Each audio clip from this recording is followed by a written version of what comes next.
আউযু বিল্লাহি মিনাশ শাইতানির রাজিম বিসমিল্লাহির রহমানির রহিম আসসালামু আলা রাসূলিহিল কারীম আসসালামু আলা আলিহি ওয়া সাহবিহি আজমাইন। আল্লাহ পাকের পবিত্র দরবারে কালেমাতুশ শুকর আদায় করি যে আল্লাহ তাআলা আমাদেরকে হায়াতে বেঁচে রেখে সুস্থ রেখে কোরআন ও হাদিস থেকে কিছু আলোচনা করার মতো তৌফিক দান করতেছেন। সেই মহান রবের দরবারে অবনীত মস্তকে বলি আলহামদুলিল্লাহ। শতকোটি দরুদ ও সালাম নূরে মুজাসসাম সরকারে আলম আকাইনাম তাজদারে মদিনা, বিশ্ব মানবতার মুক্তির সনদ, মজলুম মানুষের মুক্তির দিশারি সেই নবীর রওজা মোবারকে কলেজার সবটুকুন ভালোবাসা উজাড় করে দিয়ে অসংখ্য দরুদ ও সালাম সাল্লাল্লাহু আলাইহি সাল্লাম।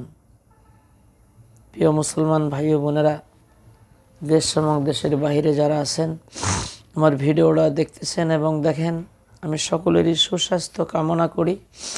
সকলকে আল্লাহ কোরআন সহি সুন্নাহ বুঝে সুঝে আমল করার মতো এবং রাসূলের দেখানো পথ এবং মতে চলার তৌফিক দান করুক, আল্লাহুম্মা আমিন।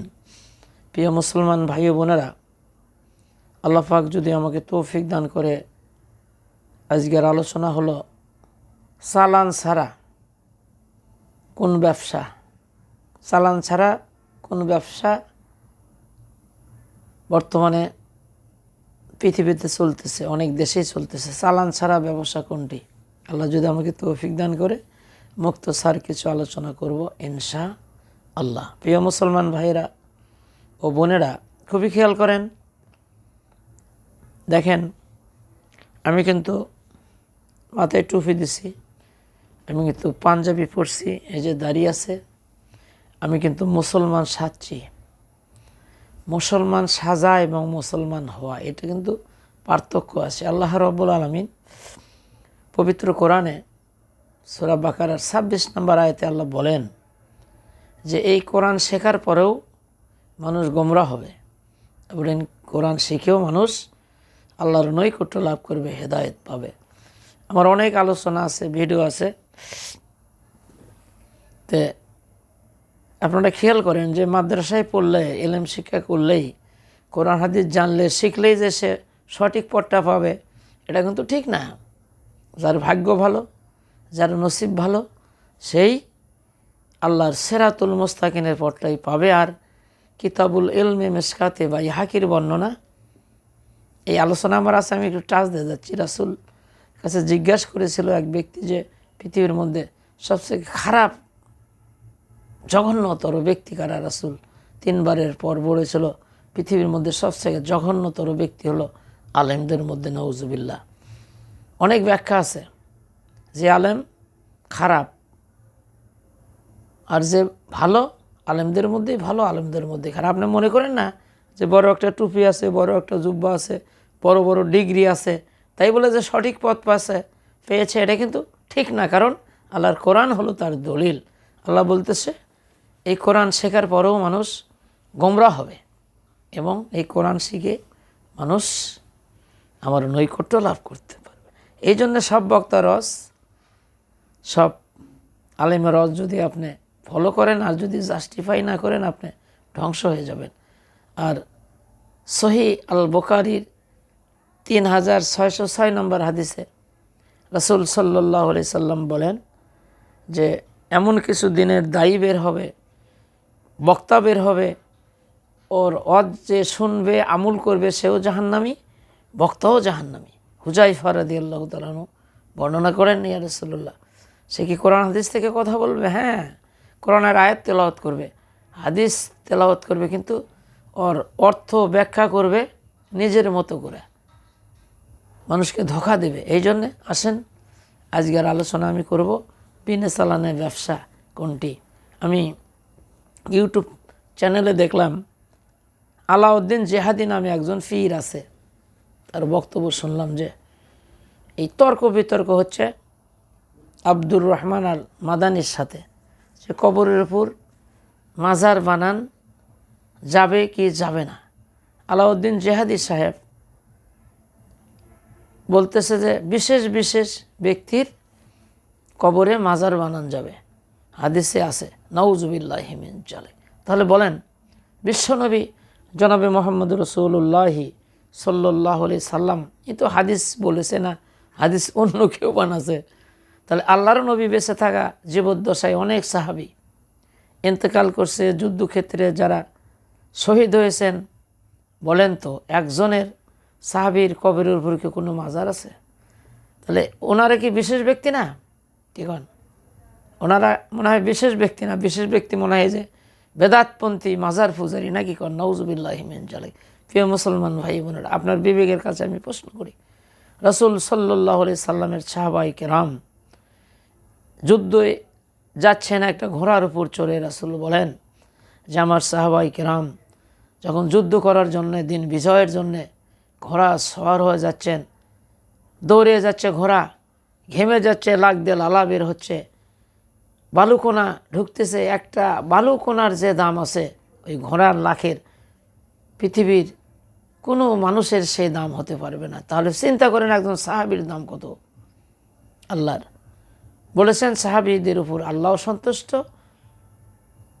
সাহাবীরা আল্লাহ তাদের উপর রাজি খুশি হয়েছে, যেরকম সুবহানাল্লাহ। তাহলে সেই সাহাবিক রাসূল বলল না আপন চাচা, 70 জন সাহাবী এক জায়গায় আছে, উহুদের প্রান্তরে, বদরে, খন্দক, বিভিন্ন যুদ্ধক্ষেত্রে অনেক সাহাবী ওখানেই বালুকোনার মধ্যে মাটি দিয়েছে, তাদের কবরের কোনো চিহ্ন নাই। তাহলে রাসূল বলল না কেন ওই হাদিসটা যে ওই আমার অমুক চাচা ওখানে বড় একটা মাজার বানায়ো, ঠিক আছে, ওখানে ওরসের ব্যবস্থা করো, ওখানে মান্যতের ব্যবস্থা করো। নাউজুবিল্লাহি মিন, এগুলো বেদাতপন্থী, এরা হলো একদম দুনিয়া লোভী। এই আলাউদ্দিন জেহাদি সহ এই যে বাবা জাহাঙ্গীর সুরেশ্বরী, এই ধরনের কিছু বেদাতপন্থী আছে, বড় বড় টুপি, অনেকের দাড়ি নাই, এক ওয়াক্ত নামাজ পড়ে না, উল্টা পুল্টা কোরআনের কথা বলে মানুষদেরকে মিসগাইড আসেন। তাহলে আমরা মডেল হিসাবে আমাদের মানতে হবে রাসূলকে। আল্লাহ রাব্বুল আলামিন পবিত্র কোরআনে বলেছে লাকাদ কানা লাকুম ফি রাসূলিল্লাহি উসওয়াতুন হাসানা, ফি রাসূলিল্লাহি উসওয়াতুন হাসানা। আল্লাহ বলতেছে তোমার সব কিছু নিতে হবে আমার রাসূলের জীবন থেকে, যদি না নেন আপনি ডিলিট। 5 সমান আমল করলেও আপনি ডিলিট। বিশ্বনবী জনাবে মুহাম্মদ রাসূলুল্লাহি সাল্লাল্লাহু আলাইহি সাল্লাম বলেছেন, ও আমার সাহাবায়ে কেরাম, আমার ইন্তেকালের পরে যেন তোমরা আমার কবর পূজা করো না। রাসূল সাল্লাল্লাহু আলাইহি সাল্লাম বলেছেন যে এই কবর পূজা করে অনেক জাতি ধ্বংস হয়ে গেছে। তারা শুধু এই কবর পূজা, এই মাজার পূজা, এই বেদাতপন্থীরাই এগুলা এবং জাল হাদিস বের করে যে কবর বানান, মাজার বানান। বলেন তো, ধরলাম আপনি আল্লাহর ওলি, এই আল্লাহ যে জান্নাত দিবে ইন্তেকালের পর, এই কথা বিশ্বাস করতেছে, আপনার ইমানই নাই। সাদ্দাতের মতো আপনি জান্নাত নিজেই বানাচ্ছেন, কবরের উপর ঘর বানাইয়া কি আলোকসজ্জা করতেছে, ওখানে লাইটিং ফাইটিং। আমি এক কবরের উপর দেখলাম মহাস্থান ফ্যান দিছে, নাউজুবিল্লাহি মিন যালিক, কবরের উপর ফ্যান দিছে। তাহলে আল্লাহ রাব্বুল আলামিন একজন মমিন ব্যক্তি মারার পরে যে জান্নাতের খুশবু দিবে তার কবরের মধ্যে, আর আপনি পচা আগরবাতি জ্বালাচ্ছেন আর কবরের উপর ঘর বানায়। আমরা তো আল্লাহকে অস্বীকার করছেন, আপনি তো ইমানই নাই না, আপনি কিসের মুসলমান? আল্লাহকে তো আপনি অস্বীকার করছেন, আপনি কাফের। একজন মমিন ব্যক্তি ইন্তেকাল করলে তার কবরটা জান্নাতের সাথে আল্লাহ সুরঙ্গ করে দেবে, উপরে ঘর বানাচ্ছেন কেন? একজন ব্যক্তি মারা গেছে, কবরস্থানে আপনি মাটি দেন, চতুর্পাশ দেয়া একটু বেড়া থাকবে যাতে কবরের কোনো ইহানত না হয়। কি কন? লক্ষ লক্ষ সাহাবী, জান্নাতুল মাওয়া, জান্নাতুল বাগি, আরও বিভিন্ন যুদ্ধ ক্ষেত্রে অনেক লক্ষ লক্ষ সাহাবী পড়ে আছে পাহাড়ের পাদদেশে, তাদের কবরের কোনো চিহ্ন নাই মিয়া। আর সলিমুদ্দি আর কলিমুদ্দি, তোমার কোনো গ্যারান্টি আছে? তুমি যে আল্লাহর ওলি তার কোনো গ্যারান্টি আছে? তুমি কবরের উপর লক্ষ লক্ষ কোটি কোটি টাকা খরচ করতেছো মিয়া, কই পাইছো? রাসূল সাল্লাল্লাহু আলাইহি সাল্লাম, অনেকে প্রশ্ন করেছেন যে রাসূলের কবরের উপর মাজার কেন? মিয়া ইতিহাস জানেন? তুর্কিরা যখন শাসন করছে তখন রাসূলের কবর তো মা আয়েশার ঘরের মধ্যেই রাসূল যেখানে ইন্তেকাল করেছে সেখানেই তার কবর হয়েছিল, কোনো মাজার বা তার কোনো ঘেরা ছিল না। আপনারা জানেন যে কাফের বেঈমানেরা রাসূলের লাশ চুরি করার জন্য ষড়যন্ত্র করেছিল, ওই জন্যে চতুর্মুর্দে খুলে সীসা দিয়ে একবারে ঢালাই করে দেওয়া হয়েছে। আর মসজিদ নববীর মধ্যে রাসূলের কবরটা পড়ে গিয়েছিলেন। আর তুর্কিরা তারা রাসূলের কবরের উপর একটা গম্বুজ বানিয়ে দিয়েছেন। অনেক হক্কানি আলেম অনেক বিরোধিতা করেছিল, তাদের হাতে ক্ষমতা ছিল, কিন্তু রাসূল তো নিজে নিষেধ করছে। এটা তো দলিল না, দলিল হলো আমাদের রাসূল সাল্লাল্লাহু আলাইহি সাল্লাম। কবরের যেন কোনো এহানত না হয়। আরও অনেক নবীর কবর আছে বিভিন্ন জায়গায়, লক্ষ লক্ষ সাহাবী বিভিন্ন যুদ্ধক্ষেত্রে বিভিন্ন দেশে তারা যুদ্ধ করেছেন, তারা ওখানেই পড়ে আছে।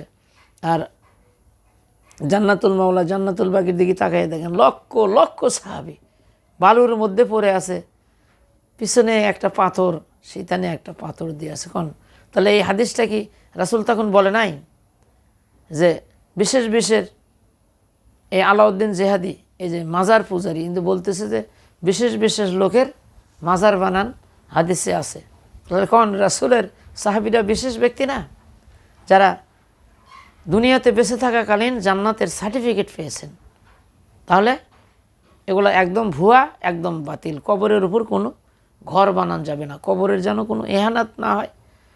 মানুষ মারা গেলেও আপনার যদি পারিবারিক কবরস্থান থাকে, চতুর্মধ্যে একটু বেড়া থাকবে, ওর ভিতরে আপনি কবর দিয়ে দেন, আপনি কবরস্থানে নিয়ে কবর দিয়ে দেন। চতুর্মধ্যে পাঁচির করা থাকলে ওখানে কোনো পাকা করার কোনো দরকার নাই। মানে সাহাবীর থেকে কি আপনি বড়? এই যে কথাটা আমি বললাম যে একজন সাহাবী ঘোড়ায় চড়ে যাবে যুদ্ধের ময়দানে, তার লাখ দেজের একটা লালা পড়বে, লালার যে দাম আছে মেয়া তোমার লক্ষ লক্ষ কোটি অলির সেই দাম নাই। কি পাইছো মেয়া? উল্টা পাল্টা ফতুয়া দাও, কিয়ামতের ময়দান আল্লাহ আগুনের কেসি দেওয়া জিব্বা কেটে দেবে। বিশ্বনবী, মুসলিম শরীফের হাদিস, মক্কা থেকে হিজরত করে মদিনায় যে রাসূল বলল, এ আলী যতগুলো উঁচা কবর দেখবা সব ভেঙ্গে মাটির সঙ্গে মিশিয়ে দাও। রাসূল হলো আমাদের মডেল। কে কী করলো ওই দিক তাকানোর সময় আছে? প্রিয় মুসলমান ভাই ও বোনেরা, খেয়াল করেন, লক্ষ্য করেন, দেখেন মৃত্যুর টাইমে আপনি যদি মুমিন হন তাহলে আপনার রুহটা ইল্লিনে চলে যাবে, শান্তিময় জায়গায় চলে যাবে। আর যদি গুনাহগার হন, ছিজ্জিনে আপনার রুহটা জাহান্নামের কিনারায় আপনার রুহটা থাকবে। কিন্তু আপনার তো মরা লাশ, আপনার তো কোনো দাম নাই, পচে যায় দেখে আমরা মাটির তলে রেখে দেই। কি কোন হাদিসে এরকম আছে, একটা করে কবরের উপর 70টা করে কবর হবে, তারপরে কিয়ামত হবে। কি পাইছেন? মরা লাশ নিয়ে আপনি কি ব্যবসা করতেছেন? এটা হলো একটা ব্যবসা। আল্লাহ রাব্বুল আলামিন কোরআনুল কারীমের মধ্যে বলেন, সূরা তাওবার মধ্যে আছে যে আহলে কিতাবের মধ্যে থেকে এরা পাদ্রী সেজে, দরবেশ সেজে, ধর্মের যাজক সেজে, বৈরাগ্য সেজে বাতিল পন্থায় মানুষের টাকাগুলো খাবে। কি কন? এনারা বলতেছে মাজার অর্থ হলো জিয়ারতের স্থান। কোনো হাদিস বা কোথাও দেখাতে পারবেন? আপনার বাপের কোনো খবর নাই। আল্লাহ রাব্বুল আলামিন কোরআনুল কারীমের মধ্যে বলেছে, পিতামাতার জন্য দোয়া করো, ওর রব্বির হামহুমা কামা রব্বায়ানি সাগীরা। বাপ্পায়ের খবর নাই, মাজারে মাজারে টোফলালে ঘুরতেছে, ওখানে কি পাইছেন আপনি? কি কন? কবর সামনে পড়ে গেল, সালাম দিলেন, সূরা ফাতিহা পড়লেন, সূরা ইখলাস পড়লেন, দরুদ শরীফ পড়লেন, দোয়া করলেন। কি কন? আর কি? আর কই পাইছেন এগুলা? এই বিনে চালানের ব্যবসা, বিনে চালানের ব্যবসা হলো, আমি অনেক জায়গায় দেখেছি, আলহামদুর সূরা জানে না, বিসমিল্লাহ জানে না, একটা আরবি অক্ষর উচ্চারণ করতে পারে না, গদ্দি নিশিন খলিফা পীরের বিভিন্ন। তো এগুলা হইয়া এই যে মাজার বানাইছে, মলে পরে উরুস করতেছে, বাৎসরিক উরুস বাবার মৃত্যুবার্ষিকী, মানে টাকা পয়সা ইনকামের একটা সোর্স, মনে কিছু লেন না। এগুলো কোনো কোরআন হাদিসে নাই। হাজার হাজার উলিয়াদের আমি জীবনে পড়েছি, তারা এগুলো বন্ধ করার জন্যই পৃথিবীর বুকে এসেছে। এগুলো কোনো ইসলামে নাই, ইসলামে কোনো বৈরাগ্য নাই। আর প্রিয় মা ও বোনেরা, খবরদার আপনারা কোনো মাজারে কবরে বাড়ির থেকে যদি নিয়ত করে যান যে ওই অমুক মহাস্থান, অমুক শাহজালাল, শাহপুরান বিভিন্ন মাজার আছে, ওখানে যাব, ওখানে গেলে উনি আমাকে কিছু উপকার করবে, আমার ভাগ্যের পরিবর্তন করে দেবে, ছেলে দেবে, মেয়ে, সঙ্গে সঙ্গে আপনি কাফের হয়ে গেছেন, আপনি একদম মুশরিক। আপনি যদি এই অবস্থায় মারা যান, আপনার কোনো ইবাদত আল্লাহ গ্রহণ করবে না, আজীবন জাহান্নামে যেতে হবে। উনি আপনার কি করবে? স্বয়ং রাসূলও আমাদের কোনো কিছু করতে পারবে না যদি আল্লাহ না করে। কি কন? আপনি যারা হজ করতে গেছেন দেখেন, রাসূলের কবরের কাছে তো হাতই তুলতে দেবে না। যদি এরকম হাত তোলেন, পুলিশ হাতের উপরে বাড়ি দেখবে যে রাসূল যার কাছে আছে, সাহাবাই কেরাম যার কাছে আছে, ওই যে খানায় কাবা আছে, ওই দিক হয়ে আল্লাহর কাছে চা। কি কন? প্রিয় মুসলমান ভাই বোনেরা, এই যে তর্ক বিতর্ক, যেগুলো কথার কোনো দাম নাই, কোরআনে নামাজ নাই, রোজা নাই, এটা নাই, সেটা নাই, 5 ওয়াক্ত নামাজ নাই, বেটা বদমাইশ, কোরআন হাদিস বুঝিস? নামাজ নাই কোরআনে, মানে শয়তান কাক্ষয়, মানে নামাজ তুমি পড়বে না। আল্লাহ বলে ওদের জন্যেই নামাজটা কঠিন, যারা মুনাফেক। মুমিনের জন্য কখনো সালাত কঠিন না। ওরা বিভিন্ন ছলনা দিয়ে, প্রলোভন দিয়ে কোরআনে নামাজ নাই, 5 ওয়াক্ত নামাজের কথা নাই, অমুক নাই তমুক নাই কয়ে ওই বদমাইশ তো আসলে নামাজ পড়েই না, ওই তো একদম মুসলমানের থেকে খারিজ হয়ে গেছে, তো আসলে উম্মতি না, আর কথা কে শোনে? আর আমি যে দলিলটা দিলাম, সূরা বাকারা 26 নম্বর আয়াত, আল্লাহ বলে এই কোরআন শেখার পরেও গোমরাহ হয়ে জাহান্নামে যাবে এবং কোরআন শিখেও আল্লাহর নৈকট্য লাভ করতে। সুবহানাল্লাহ। আর সব বক্তার শোনা যাবে না। বুখারী শরীফের 3606 নম্বর হাদিস, রাসূল বলল দিনের কিছু দায়ী বের হবে, বক্তা বের হবে, এদের হজ যারা শুনবে আমল করবে তারাও জাহান্নামী, বক্তাও জাহান্নামী। হুযায়ফা রাদিয়াল্লাহু তাআলা আনহু বললেন তারা কোরআন হাদিস থেকে কথা বলবে, হ্যাঁ কোরআনের আয়াত তেলাওয়াত করবে, হাদিস তেলাওয়াত করবে, কিন্তু ওর অর্থটা করবে নিজের মতো করে। আল্লাহ পাক আমাদেরকে এই ফিতনা থেকে হেফাজত করুক। ওপেন চ্যালেঞ্জ করলাম, অল পৃথিবীর মধ্যে এমন কোনো বাফের বেটা নাই যে একটা সনদ সহ হাদিস দেখাতে পারবে যে কবরের উপর মাজার বানাবো, মান্নত করব, ওরস করব। এগুলো সব কিছু কোরআন হাদিসের বিরোধে 1 কোটি বার হারাম। ওপেন চ্যালেঞ্জ করলাম, যেহেতু বিশ্বনবী জনাবে মুহাম্মদ রাসূলুল্লাহ যদি হাদিস বললে থাকতো যে বিশেষ বিশেষ মানুষ মারা গেলে মাজার বানাতে হবে, তাহলে সাহাবীরা মনে হয় বিশেষ মানুষ না, এখন গাঁজা খেতে খেতে মরে গেছে, সেখানেও মাজার বানাচ্ছে, নাউজুবিল্লাহ। এগুলো একটা ব্যবসা।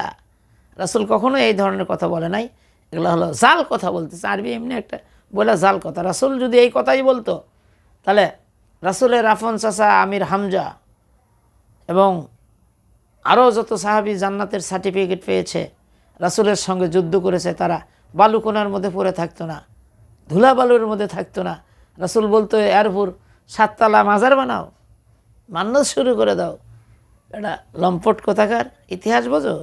মানুষকে যে ধোকা দিচ্ছ, মানুষকে যে মিসগাইড করতেছো। কবরে কি এত টাকা পয়সা খরচ করছো কেন? ওলি মারা গেছে, কবরস্থানে মাটি দিয়ে আসো, কি বলেন? ওখানে কিসের জিয়ারত? মিয়া ফাজলামো করো নাকি? সবার জন্য জিয়ারত হবে। এখন ওই অলির জন্য স্পেশালভাবে জিয়ারত করার জন্য যেতে হবে? ফাজলামো করার জায়গা বলো, এটা কবর পূজা করার একটা ফন্দি। বিশেষ করে যতগুলো মাজার আছে দেখেন, সব জায়গাতেই কুফুরি এবং বেদাত হচ্ছে। ওখানে সেজদা করতেছে, ওখানে মান্নত করতেছে, ওখানে বেটা চাচ্ছে, বিভিন্ন জিনিস চাচ্ছে, নাউজুবিল্লাহি মিন যালিক। এগুলো 1 কোটি বার হারাম। একবার রাসূলের স্পষ্ট হারাম, কোরআনে হারাম, হাদিসেও হারাম, এগুলো কোথাও নাই। এরা শুধু চাপা মারতেছে এই ব্যবসা করার জন্য। এবং এই যে এনায়েতুল্লাহ আব্বাসীকে জিজ্ঞাসা করছে যে পীর মুরিদি কোরআনে আছে নাকি, কোনো আয়াতে আছে? উনি বলতেছে আছে। কোথায় আছে? বলতেছে সূরা কাহাফে আছে। কি আছে? বলছে যে ওই খিজির আলাইহিস সালামের কাছে মূসা আলাইহিস সালামকে পাঠিয়ে দিল যে ওর থেকে শেখো। এটা কি ওই পীরের মুরিদ লবার দলিল? মিয়া বোঝেন এটা? মূসা আলাইহিস সালাম একটা অহংকার করছিল দেখে আমরা এর ইতিহাস জানি যে আমার সমান জ্ঞানী কেউ নাই। কথা কি বোঝেন? ওটা তো প্রশ্ন না, সহাবত। আপনি ভালো মানুষের কাছে বসেন, 2টা কথা শেখেন। যারা সহি বেদাত করে না, সেরেক করে না, কুফুরি করে না, একদম সলেট মানুষ যারা কোন উমা সদেকিন কেডো ফির সাহেব গদ্দিন এসিন, বাপ মরে যাওয়ার পরই গদ্দিন এসিন, ফির গদ্দিন এসিন শয়তান। বিনে চালানের ব্যবসা। আজকের আলোচনা হলো বিনে চালানের এরা ব্যবসা করতেছে, মানুষদেরকে জিম্মি করে বিভিন্ন জায়গায় এক জায়গায় করে কোটি কোটি টাকা কামাই করতেছে। এটা হলো এক নম্বর উদ্দেশ্য এদের, শুধু টাকা কামাই করা। এগুলো ইসলামে নাই, কোরআন হাদিসে কোথাও নাই যে পীরের মুরিদ নিতে হবে, অমুক পীর ধরতে হবে, অমুক জায়গায় যেতে হবে। নো, আল্লাহ বলছে ও নোমা সাদেকিন, তোমরা সত্যবাদী এবং ভালো মানুষের সঙ্গে থাকো, তাদের কাছে বসো, তাদেরকে মহব্বত করো, তাদেরকে ভালোবাসো। ভালো মানুষ কারা? এই যে যারা কবর পূজা করে, মাজার পূজা করে, বেদাতপন্থী, এরা তো রাসূলের উম্মতই না। উম্মত শব্দের অর্থ হলো অনুসারী। রাসূলকে যারা অনুসরণ করে, অনুকরণ করে, তারাই হলো রাসূলের উম্মত। এরা তো রাসূলের উম্মতই না। রাসূল যে কথা নিষেধ করেছে যে আমি এন্তেকালের পর আমার কবর যেন তোমরা পূজা করো না, কবর যেন পাকা করো না, মাজার বানাও না, এগুলা রাসূল শতবার কোটিবার নিষেধ করেছে, মৃত্যুর টাইমে নিষেধ করেছে, সবসময় নিষেধ করেছে। এবং উঁচা কবরকে রাসূল ভাঙ্গে দেওয়ার কথা কাছে মুসলিম শুনবে, সই হাদিস, সনদ সহকারে হাদিস। আর মিয়া সেই মাজার তুমি পূজা করতেছো আর মাজারে সেজদা করতেছো, ওটি কোটি কোটি টাকা খরচ করে মিয়া একটা একটা লাশের জন্য তুমি কোটি কোটি টাকা খরচ করতেছো মানুষের থেকে। কী কও, হাদিয়া তোফা লিয়া খাচ্ছ আর করছো আমি রাসূলের উম্মত। তুমি রাসূলের উম্মতই না, তোমার আবার জায়েজ আর না জায়েজ কি? আল্লাহ পাক এগুলো ফিতনা থেকে আমাদেরকে হেফাজত করুক। আর বিশেষ করে এই ধরনের ভণ্ডামি কথাই যারা কবর পূজা করে, মাজার পূজা করে, পীর, অধিকাংশ এরাই বলে। তাছাড়া কোনো হক্কানি আলেমের মুখ থেকে এই ধরনের কথা আপনারা শুনবেন না। আশরাফ আলী থানভী রহমতুল্লাহ আলাই, ওসিদ আহমেদ গাঙ্গুলি, হাজী এমদাদুল্লাহ মহাজির মক্কি, ইমাম গাজ্জালি, তারপরে আল্লামা জালালউদ্দিন রুমি, আরও যারা খাস আল্লাহর বান্দা আছে, বড় বড় আল্লাহর ফিয়ারা বুজুর্গ ব্যক্তিদের জীবনী পড়ে দেখেন, তারা জীবনে কোনো দিন এই কথা বলে নাই, একদম পুরো তারা নিষেধ করছে।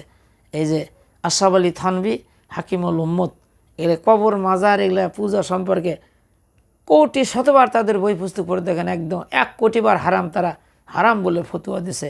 আর এরা চাঁপা মারে যে রাসূলের হাদিস আছে, বিশেষ বিশেষ ব্যক্তির মাজার বানান হাদিসে আছে এই বেড়া। তাহলে তো রাসূল বলতো যে ওই সাহাবী আমার মারা গেছে, ওর উপর মাজার বানাও, অমুক মারা গেছে তার উপর মাজার বানাও, আমার ফাতেমার কবরের উপর মাজার বানাও, হাসান হোসেন বা মরে গেলে তাদের উপর একবারে 3 তলা মাজার বানায়ও, একবারে মান্নত করে ওটি ওরস করে। রাসূল এগুলো বলছে? আমি এগুলো হলো জাল হাদিস, উল্টা পাল্টা কথাগুলো। যেহেতু এই ব্যবসা করে যারা, বিনা চালানের ব্যবসা, আজকের আলোচনা হলো চালান ছাড়া ব্যবসা, সেটাই হলো এই পীরের ব্যবসা। কি কন, চালান তো লাগে না, এই মুরিদ টুরিদ দিয়ে ওরস করতে পারলেই, কোনো মিটিং করতে পারলেই, তাহলেই মনে করে কিছু ইনকাম হয়। আল্লাহ পাক এগুলো ফিতনা থেকে, আল্লাহর যারা খাস বান্দা, আমরা তাদেরকে ভালোবাসবো, তাদের সহবতে যাব, যার ভিতর শিরক নাই, বেদাত নাই, কুফরি নাই, সুদ নাই, ঘুষ নাই, কোরআনের এক জাররা এদিক সেদিক করে না, সহিহ সুন্নাহর এক জাররা এদিক সেদিক করে না, যারা একদম খাস বান্দা, যাদের মধ্যে কোনো শিরক বেদাত কুফরি স্পর্শ করতে পারে না। আল্লাহ কোরআনে বলে নবীন, সিদ্দিকিন, সুহাদা, সলেহীন, এই 4 শ্রেণীর মানুষ হলো ভালো।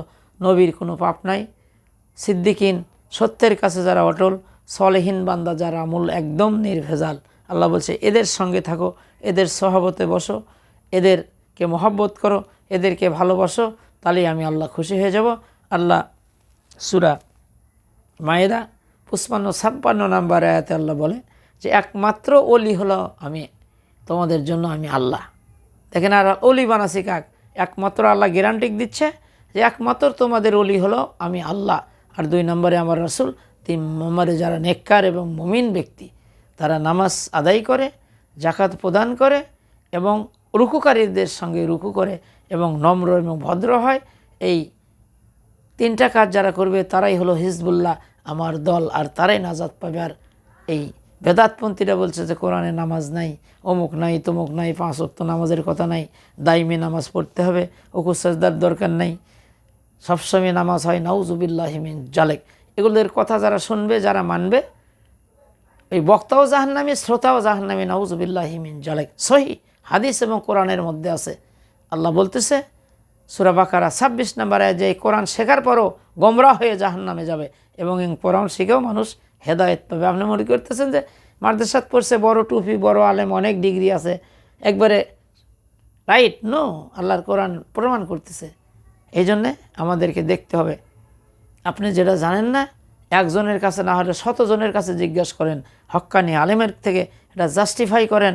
এবং কোরআন কমপ্লিট কোর্ট অফ লাইফ, কোরআন আপনি কোন আয়াত থেকে বলতেছে ওটা আপনি আরেকজনের কাছে ট্যালি করেন। আপনি যদি লেখাপড়া না জানেন আর একটা তাফসিরের সাথে ওটা আপনি মিলান, তাহলে আপনি জীবনে কখনো ঠকবেন না। আল্লাহ রব্বুল আলমিন এগুলো ফিতনা ফাসাদ থেকে আল্লাহ আমাদেরকে হেফাজত করুক। নিকৃষ্ট আলেম থেকে আল্লাহ রসুল বলেছে যে শেষ জামানায় কিছু আলেম তাদের চেহারা সুরুত নবী রাসূলের মতো হবে, কথাবার্তা রাসূলের মতো হবে, কিন্তু এই যে হলকমের নিচে তার ঈমান থাকবে না। তাদের মুখের কথা নবী রাসূলের মতো হবে আর অন্তর হবে হিংস্র প্রাণীর মতো, কুকুরের মতো, শুয়োরের মতো। তারা দুনিয়াকে মরা গরুর মতো আঁকড়ে ধরবে। দেখতে তো টুপি দাড়ি জুব্বা সব আছে, পাগড়ি আছে, কিন্তু ওর ভিতরে ঈমান নাই। উনি দুনিয়ার লোভী, দুনিয়াকে খামসায় ধরেছে, মানুষকে কিভাবে ভং ভাং বুঝাইয়া কিছু অর্থ শর্ত কিছু টাকা পয়সা কামাই করতে পারবে, এই হলো ধান্দা। এই জন্য আমরা যদি হক্কানি আলেম এবং ভালো আলেমদেরকে চিনতে না পারি তাহলে আমরা কিন্তু ধরা খেয়ে যাব।